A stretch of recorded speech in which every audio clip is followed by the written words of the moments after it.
കരിമട്ടാമ്പെട്ടിയിലെ ബേക്കറിയോട് ചേർന്ന ചായക്കടയിൽ ഇന്നലെ വൈകുന്നേരം 4 മണിയോടെയാണ് രൂപേഷും സംഘവും എത്തിയത്. സാധാരണ വേഷത്തിലെത്തിയ സംഘം ചായ കുടിച്ചുകൊണ്ടിരിക്കെ പോലീസ് എത്തി. പെട്ടെന്നുണ്ടായ അങ്കലാപ്പിൽ സംഘത്തിന് ഒന്നും ചെയ്യാനുണ്ടായിരുന്നില്ല.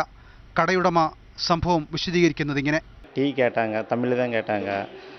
டீ போட்டு கொடுத்து சாதா பண்ணி சாப்பிட்டாங்க. சாப்பிட்டோன்னே சாப்பிட்டு முடிகிற ஓரத்துக்கு கரெக்டாக பச்சை வண்டி ப்ளோரோன்னு ஒரு வண்டி வந்தது.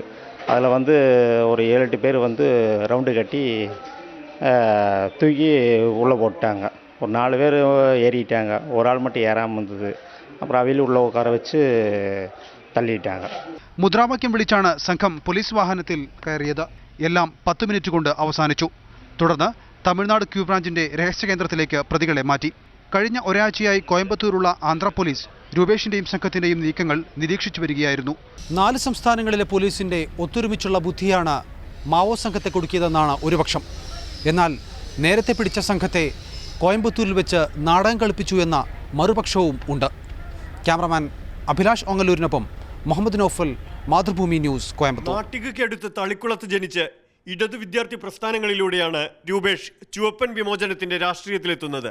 നക്സൽ സംഘങ്ങളുടെ പിളർപ്പിൽ രൂപേഷ് പക്ഷേ നിരാശനായില്ല. പീപ്പിൾസ് വാർ ഗ്രൂപ്പുമായും മാവോയിസ്റ്റുകളുമായും ചേർന്ന് പ്രവർത്തിച്ചു. ഛത്തീസ്ഗഡിലും ബീഹാറിലും ജാർഖണ്ഡിലും മാവോയിസ്റ്റുകളുമായി ബന്ധപ്പെട്ടു. കേരളത്തിൽ ഉടനീളം വിവിധ ആക്രമണങ്ങൾ സംഘടിപ്പിച്ചു.